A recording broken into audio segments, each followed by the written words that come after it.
اٹھاؤ سائڈ کرو اٹھاؤ اٹھاؤ تا تقریر کرنی نہیں تو میں نہیں کرتا نہیں بھائی میں نہیں کرنی ان اٹھاؤ گے تو ہوئے گی تقریر اٹھاؤ یار نہیں کرنی میں تقریر بنو ادھر لے کے چلو دفاع جا اٹھ جا تم اٹھ جا اٹھاؤ اٹھاؤ نہیں میں تقریر نہیں کرنی یا انہوں لے جاؤ یا میں نہیں کرتا گل ہے کرنا والی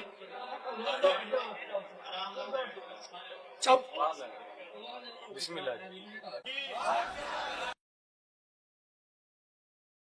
کو تمیز ہوں یار کو تمیز ہوں اور جن ویڈیو والے کو غلط تھامبل نہ لایا جے مولوی صاحب نے چھترول کر دی تو فلانا کر دیا نہیں تو پھر جی تھی کروں گا تھی سوچیا بھی نہیں ہونا دیکھو ہم محفل کے آداب چاہتے ہیں یار یہ محفل کے آداب ہیں اسی گل کرتے پہ ویچی لوچ تڑی بیٹھا ہے اتنا صبر کی یہی کچھ ہوتا ہے نا یار اب سنیں جو بات سمجھا رہا ہوں ادھر دیکھیں میری طرف نبی پاک صلی اللہ علیہ وسلم کے غلاموں اب وہ مصر کا قافلہ گیا حضرت عثمان غنی کے پاس آپ کو پسند نہیں آیا یار مدینے ٹھہر جاندے میں آ ہی جانا وہ کہتے نہیں جی اسی شرعی مسئلہ پوچھنا سی ایک اچھا آپ نے فرمایا بتائیے کیا مسئلہ ہے انہوں نے نا قرآن دی ایک آیت پڑھی آج تھی مرزا آیت پڑھتا ہے حدیث پڑھتا ہے تو بات تو سننی چاہیے نا تو میں آخیا یہ وڈکے بھی ادھر ہی کرتے سن ہاں یہ مصر والا منڈا جہاں سی نا بڑا چلاک تے بڑا اپنے آپ کو کہندا سی میں بڑا بولنا حضرت عثمان غنی کے سامنے اس نے نا آیت پڑھی قل ارأیتم ما انزل اللہ لکم من رزق فجعلتم منہ حرارما وحلالا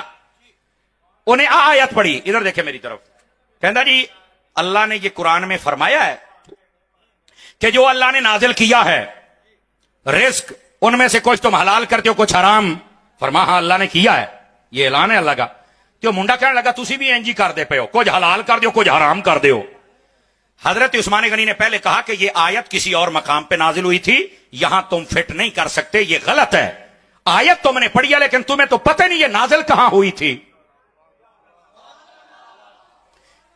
آیت کسی اور کے لیے ہے اور فٹ کرتا ہے عثمان غنی پر یہی حال خارجیوں کا ہے آیت نازل ہوتی ہے بتوں کے بارے میں اور فٹ کرتے ہیں ولیوں پر یہ گندے لوگ ہیں اور یہ پرانی واردات ہے حضرت عثمانی غنی نے کہا تینوں تو پتہ ہی کوئی نہیں مڑے آیت کتنے نازل ہوئے کہدے واسطے ایویں تو میرے اوتے فٹ کری ہونا ہے آپ نے کہا تیرے پاس دلیل کیا ہے جو تو یہ آیت پڑھ کے مجھے کہتا ہے میں نے کچھ چیزیں حرام کی اور کچھ حلال کی ذرا بتا رہا اس نے کہا آپ نے جو اونٹوں کی چراگاہ بنائی ہے ہن مسئلہ دیکھا جے کی ہے اونٹوں کی چراگاہ جو بنائی ہے تو آپ تو سارے اونٹ یہاں باندھ رہے ہیں تو یہ آپ کو کس نے حلال کیا ہے کہ آپ یہاں اونٹ باندھیں آپ نے فرمایا اچھا تیرے دل میں صرف یہ بات ہے آپ نے فرمایا دیکھو یہ جو اونٹوں کی چراگاہ تھی یہ حضرت ابوبکر صدیق کے دور میں بھی تھی حضرت عمر کے دور میں بھی تھی اور وہ یہاں پر جتنے جنگ ہوتی مال غنیمت کے اونٹ آتے تو ان کو باندھا کرتے تھے پھر جیسے جیسے تقسیم ہوتی وہ کرتے تھے اور جنگوں میں استعمال ہوتے تھے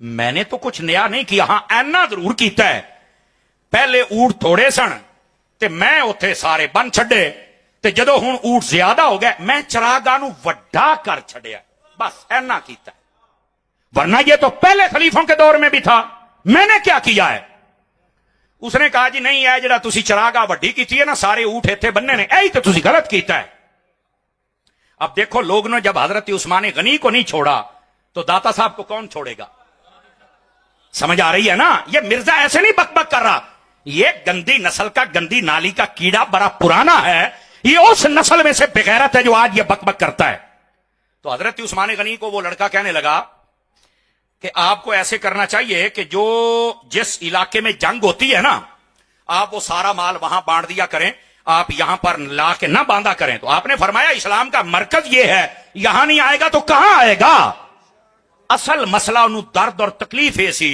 کہ ہم مصر میں رہتے ہم نے وہاں پر کچھ فتوحات کیے تو وہ مال ہمیں ملنا چاہیے بس رولا مال دا سی اور حضرت عثمان غنی نے کہا میں خلافت میں وہی کام کر سکتا ہوں جو ابو بکر صدیق نے کیا ہے یا عمر فاروق اعظم نے کیا لیکن اس کے باوجود حضرت عثمان غنی نے کہا تم نے آیت پڑھ کے غلط میرے اوپر فٹ کی ہے میں نے ایسا کچھ نہیں کہا تینوں پتہ نہیں آیت آئی کے دے واسطے ہے اور نال ہی آپ نے جڑی اگلی بات ارشاد فرمائی وہ بھی توجہ طلب ہے آپ نے فرمایا بات یہ ہے تو بتا کہ لڑوانا چاہتا ہے یا صلح کرنا چاہتا ہے یہ حضرت عثمان غنی کتاب الفضائل آپ پڑھ کے دیکھیں اس کے اندر یہ لکھا ہوا ہے آپ نے فرمایا امت کو توڑو مت توجہ ہے نہیں سمجھ رہا تھی امت کو مت توڑو اور ساتھ ہی آپ نے یہ کہا کہ آج کے بعد میں حکم دیتا ہوں کہ یہ جتنا مال ہے یہ مصر کے اندر جو فتوحات ہوگی وہاں پر باندھا جائے گا اور وہاں پر یہ خرچ کیا جائے گا. انہوں نے کہا جی ٹھیک ہو گیا. لو اینی گلز قرآن کی آیت پڑھ کے فتوے بھی لگا رہا ہے, آپ نے مطمئن بھی کیا, اور آپ نے کہا امت کو توڑو مت. یہ لفظ موجود ہے, فرمایا امت میں دراز مت ڈالو, یہ مال تمہیں مل جائے گا. آپ نے فیصلہ کر دیا. یہاں پر ایک باریکی ہے جس کو ہم سب نے سمجھنا ہے. قافلہ چل پڑا, قافلے کے پیچھے ایک بندہ جاتا ہے, اونٹ کے اوپر سوار ہے, بڑی تیز نظروں سے سارے قافلے کو دیکھتا ہے. انہوں نے کہا کون ہے؟ کہندا میں مصر جاندا پیا. انہوں نے کہا تو کون ہے؟ کہندا میں نہیں دسنا. انہوں نے کہا پھر بھی؟ کہندا مینوں امیر المومنین حضرت عثمان غنی نے گلیا ہے. انہوں نے کہا کیا حکم ہے؟ کہندا نہیں تانوں دسنا نہیں, لگ پتا جائے گا جدو جاؤ گے, لگ پتا جائے گا. انہاں پھڑ لیا, پکڑنے کے بعد تلاشی لی نہ تو کول ایک خط نکلیا. خط کے اوپر لکھا ہوا تھا کہ میں عثمان غنی بول رہا ہوں, یہ جتنا قافلہ آ رہا ہے ان سب کو قتل کر دیا جائے, ہاتھ پاؤں کاٹ دیے جائیں اور ان کو واصل جہنم کر دیا جائے. اے خط دے اوتے لکھے ہویا, اور تھلے حضرت عثمان غنی دی مہر لگی ہوئی. لو جی قافلے والے سارے اکٹھے ہو گئے. انہاں کہا عثمان غنی ہمارے ساتھ دھوکا کر رہے ہیں. ایک پاسے سانو کہندے نے امت نو جوڑنا چاہیے, توڑنا نہیں چاہیے, لڑائی نہیں کرنی چاہیے, ساڈی گل بھی مان لئیے, اور یہ خط لکھوا رہا ہے کہ ہمیں قتل کر دیا جائے. وہ سارے کے سارے مدینے شہر میں آ گئے. مدینے میں آ کے نا انہوں نے سارے مدینے والوں کو کہا کہ اے ویکھو عثمان غنی نے خط لکھا ہے. جیڑا بھی سنے نا انہوں نے کہا نہیں یار عثمان انج کر نہیں سکتا. اب بات کو سمجھنے کی کوشش کریں. عثمان پاک انج کر, آپ کو پتا وہ کس کے پاس گئے؟ وہ گئے حضرت مولا علی کے پاس. ہاں حضرت مولا علی کو چل کے کہتے ہیں نہیں ہم آپ کے پاس آئے ہیں, فیصلہ ہوں تسی کرنا ہے, اسی نہیں جانا عثمان غنی کو. انہوں نے کہا ہویا کی ہے؟ جی عثمان غنی نے ساری گل تے مان لی, پر ساڈے بارے خط لکھا, ویکھو خط بھی انہاں دا ورک ہے, مہر بھی انہاں دی لگی ہے, تے بندہ جڑا سی پھڑیا وہ بھی کہندا مینوں حضرت عثمان غنی نے کلیا ہے, تے خط ویکھو ساڈے قتل دا حکم ہے.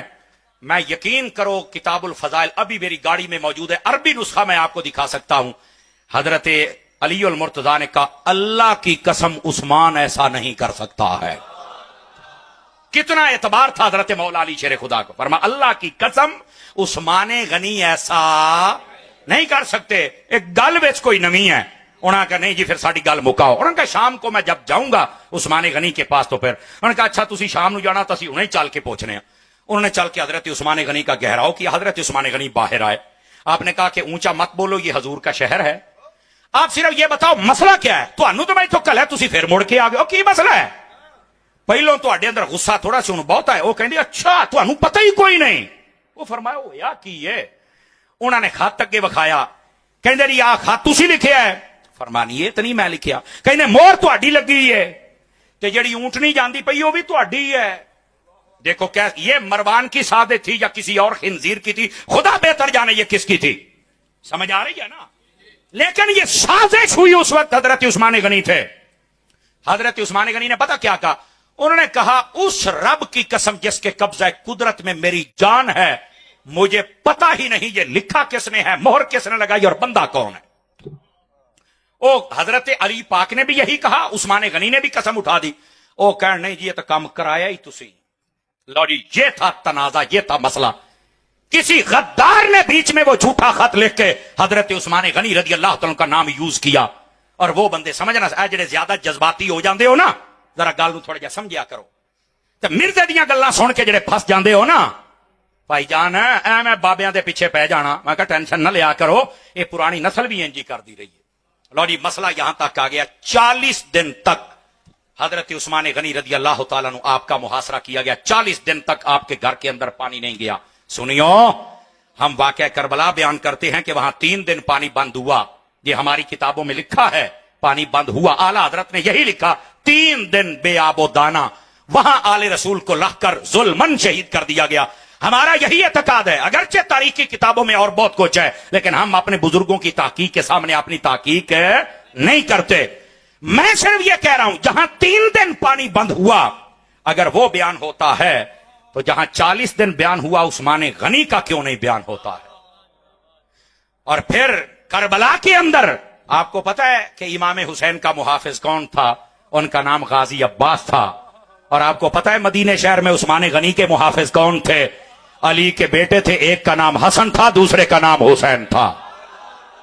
یہ دونوں محافظ تھے یہاں پر 40 دن تک دروازے پر کھڑے ہو کر پہرا حسن و حسین پاک نے دیا ہے. اور حضرت عثمان غنی روزانہ پتہ کیا کہتے تھے؟ دیکھیں میری طرف، آپ نا مکان کی چھت کے اوپر کھڑے ہوتے ہیں، لوگوں او لوگو کیا تم میں سے کوئی بندہ گواہی دیتا ہے کہ ہم ایک مرتبہ پہاڑ کے اوپر تھی اور پہاڑ ہلنے لگ پڑا اور نبی پاک نے فرمایا تھا پہاڑ ہلنا بند کر دے، تیرے اوپر ایک نبی ہے، ایک صدیق ہے اور 2 شہید ہے. تو بندے کہتے ہاں اسی سنے ہیں. تو حضرت عثمان غنی کہتے تھے کیا تم گواہی دیتے ہو کہ وہ شہید میں تھا؟ تو وہ کہتے ہاں بالکل. پھر آپ کہتے او لوگو کیا تمہیں پتہ ہے کہ نبی پاک نے فرمایا تھا جو تبوک کے لشکر کو تیار کرے گا اس کے لیے جنت ہے؟ لوگ کہتے ہاں ہم نے سنا ہے. تو آپ فرماتے تھے پھر یار غور کرو وہ میں ہی ہوں نا. پھر حضرت عثمان غنی تاکہ ان لوگوں کو کسی طرح سمجھ آ جائے کہ میں عثمان کون ہوں، میرا مقام کیا ہے، آپ خود کہتے کیا لوگوں تمہیں پتہ ہے کہ نبی پاک نے فرمایا تھا جو روما کا کنواں خریدے گا اس کے لیے جنت ہے؟ تو لوگ کہتے جی ہم نے سنا ہے. تو کہا پھر یہ بھی بتاؤ کہ کنواں خریدا بھی میں نے ہے. پھر حضرت عثمان غنی کہا کرتے تھے اے لوگو کیا تم اس بات کی گواہی نہیں دیتے کہ جب مسجد کی جگہ تھوڑی تھی اور نبی پاک نے فرمایا جو خرید کے کھلا کرے گا اللہ جنت میں گھر بنائے گا؟ کہا بالکل. تو فرمایا پھر گواہی دیتے ہو کہ جگہ میں نے خریدی تھی؟ توجہ ہے حضرات کے کوئی؟ یہ حضرت عثمان غنی روزانہ آ کے لوگوں کو بتاتے ہوئے مجھے پہچانو.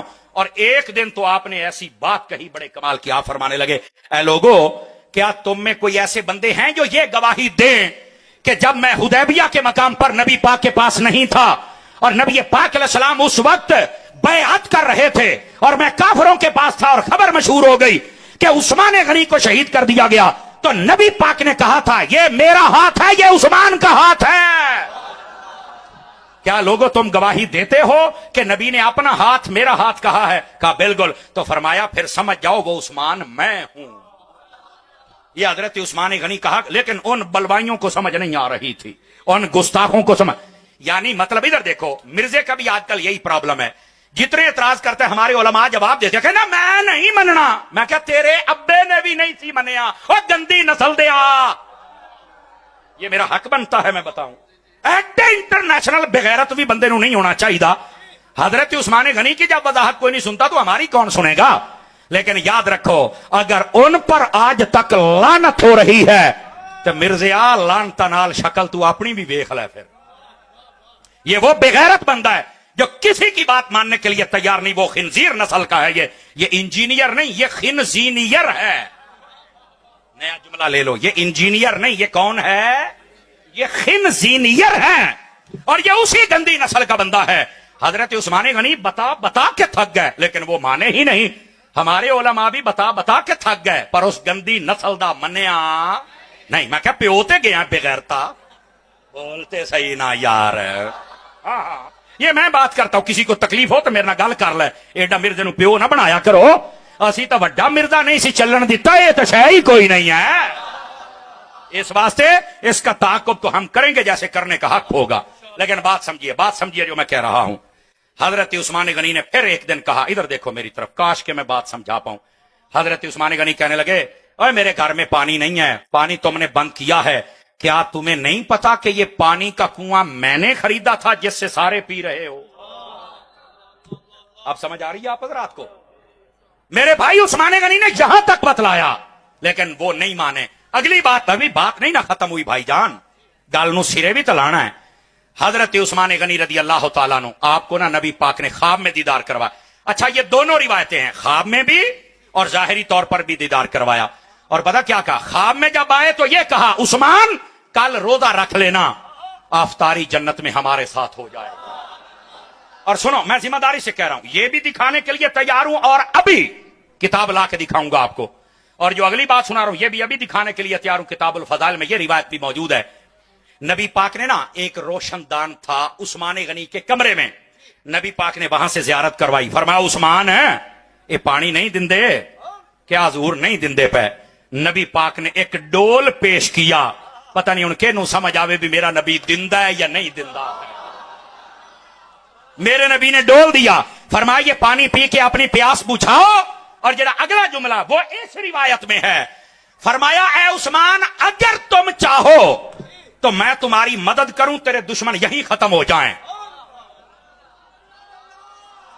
اور اگر تم چاہو تو تو ہم سے ملاقات کر لے کر جنت میں آ جا.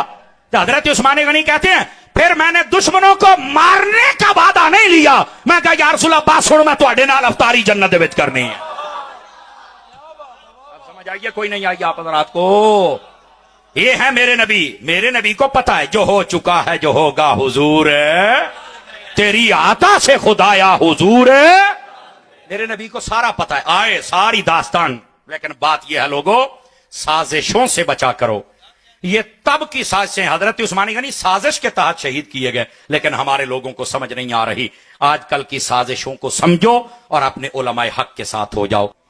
حضور نبی رحمت شفیع امت صلی اللہ علیہ وآلہ وسلم آپ نے ارشاد فرمایا, من صلی علیہ